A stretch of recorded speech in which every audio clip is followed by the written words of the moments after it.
Hello, I'm Severin Suzuki, speaking for ECHO, the Environmental Children's Organization. We're a group of 12 and 13-year-olds trying to make a difference. Vanessa Suddy, Morgan Geisler, Michelle Quigg, and me. We've raised all the money to come here ourselves, to come 5,000 miles to tell you adults you must change your ways. Coming up here today, I have no hidden agenda. I am fighting for my future. Losing my future is not like losing an election or a few points on the stock market. I am here to speak for all generations to come. I am here to speak on behalf of the starving children around the world whose cries go unheard. I am here to speak for the countless animals dying across this planet because they have nowhere left to go.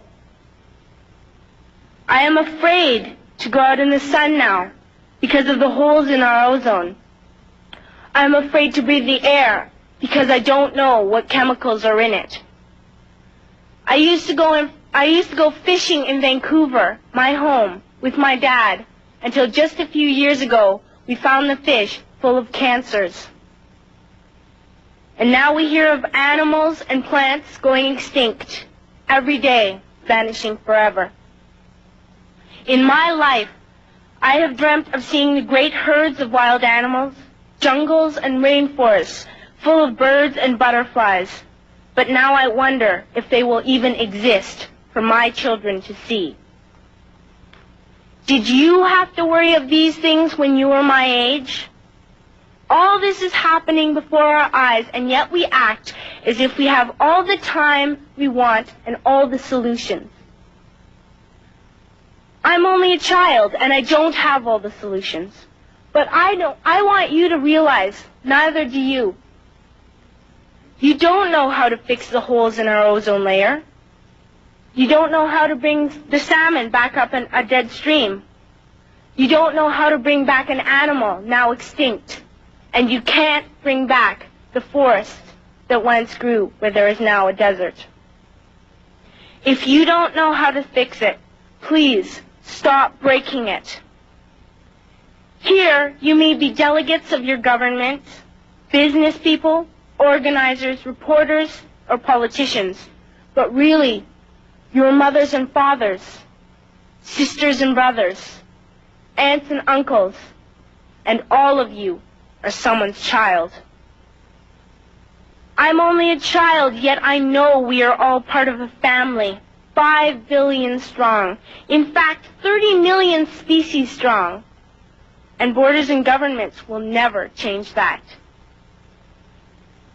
I'm only a child, yet I know we are all in this together and should act as one single world towards one single goal. In my anger, I am not blind, and in my fear, I am not afraid of telling the world how I feel. In my country, we make so much waste. We buy and throw away, buy and throw away, buy and throw away, and yet northern countries will not share with the needy. Even when we have more than enough, we are afraid to share. We are afraid to let go of some of our wealth. In Canada, we live the privileged life, with plenty of food, water, and shelter. We have watches, bicycles, computers, and television sets. The list could go on for 2 days. 2 days ago, here in Brazil, we were shocked when we spent time with some children living on the streets. This is what one child told us. I wish I was rich. And if I were, I would give all the street children food, clothes, medicines, shelter, and love and affection. If a child on the streets who has nothing is willing to share, why are we who have everything still so greedy? I can't stop thinking that these are children my own age, that it makes a tremendous difference where you are born. That I could be one of those children living in the favelas of Rio. I could be a child starving in Somalia, or a victim of war in the Middle East, or a beggar in India. I am only a child, yet I know if all the money spent on war was spent on finding environmental answers, ending poverty, and finding treaties, what a wonderful place this earth would be. At school, even in kindergarten, you teach us how to behave in the world. You teach us to not to fight with others, to work things out, to respect others, to clean up our mess, not to hurt other creatures, to share, not be greedy. Then why do you go out and do the things you tell us not to do? Do not forget why you are attending these conferences, who you're doing this for. We are your own children. You are deciding what kind of a world we are growing up in. Parents should be able to comfort their children by saying, everything's going to be all right. It's not the end of the world, and we're doing the best we can. But I don't think you can say that to us anymore. Are we even on your list of priorities?